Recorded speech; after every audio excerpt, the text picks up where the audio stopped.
ทุกคนจำเคสนี้ได้บ่ที่เพิ่นนอนในคอกแบ่อยู่ทงให้ทงนาแห่งหนึ่งนะพี่น้องตะกี้ตู้ปัจจุบันนี้หลังจากนั้นก็มีตู้ใหม่หลังจากนั้นก็มีเฮือนนะพี่น้องก็คือตอนนี้นะเพิ่นมีเฮือนมีชาร์จเป็นของตัวเองแล้วนะพี่น้องซึ่งขนาดเฮือนของเพิ่นน่ะ7x7เป็นทรงโมเดิร์นเนาะและก็มือคือเฮือนของเพิ่นก็เป็นมือวันพุธใกล้จะถึงนี่เนาะเป็นให้ได้ชาวลีเฮือนงามคักเนาะงามบ่คิดว่าฝันว่าสิมีเฮือนแบบนี้เนาะ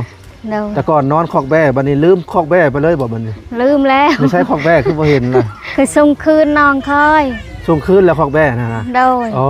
แต่ก่อนอยู่ในนี่เนาะพี่น้องเดี๋ยวพอเจ้าฮูบขึ้นเนาะนี่เด้เนาะพี่น้องก็นี่แหละแต่ก่อนเพิ่นอยู่นี่แหละเนาะหลังจากนั้นผ่านไปเดือนกว่าเพิ่นก็มีเฮือนหลังบักใหญ่เนาะพี่น้องขนาด7x7ทรงโมเดิร์นวันพุธใกล้จะถึงนี่ก็เป็นมือขึ้นเฮือนของเพิ่นเนาะซึ่งบ้านของเพิ่นอยู่น่ะเป็นบ้านโป่งอารางเมืองสนบุรีแขวงสะวรรณเขตเนาะซึ่งจากเมืองชนมาหาบ่อนเฮือนทางเอลีอยู่ประมาณ5-60 กิโลนะพี่น้องก็ถือว่าไกลเนาะสุดเขตแดนเมืองชนก็ว่าได้ไปอีกบ่กี่หมู่บ้านเนี่ยก็เป็นเมืองพีนไปอีกบ่กี่หมู่บ้านก็เป็นเมืองท่าบางทองเนาะ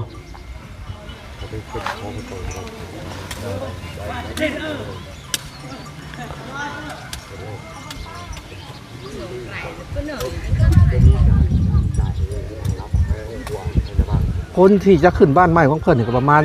30-40โดยประมาณนี่แหละเนาะพี่น้องซึ่งจังใดก็ยินดีนะเพิ่นหลายๆเนาะพี่น้อง